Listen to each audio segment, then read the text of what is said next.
לפעמים צריך להגיד לו, מה יש לך? כאילו... זה שטויות.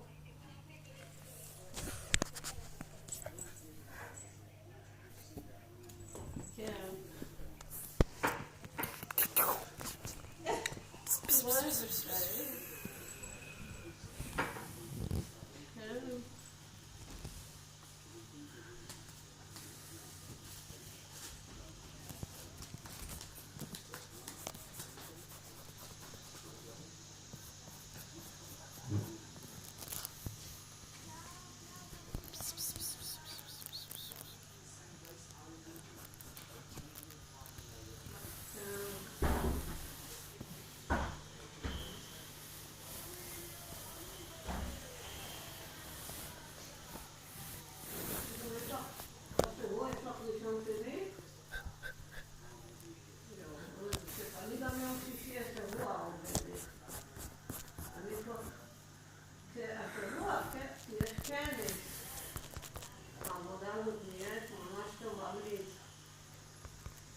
כן.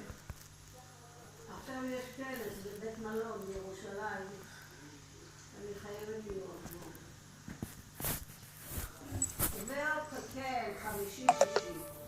ועוד קבעתי ליום שישי אחרי זה סוף שבוע עם זוהר, שזה מה שמפריע לנו, שלי לא תהיה איתנו, וראינו נעשה, אי אפשר לבטל כבר. כן, זהו, זה נהיה.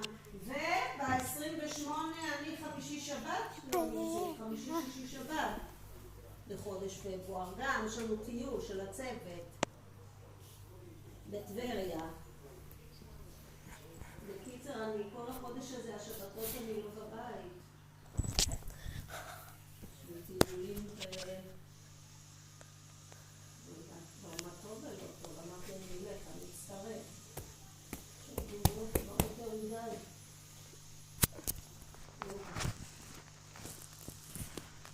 ואני חופשים אחרים.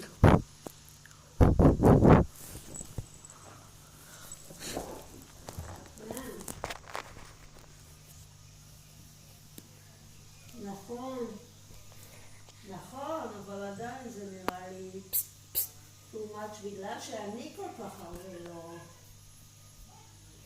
לא נמצאת. מבינה?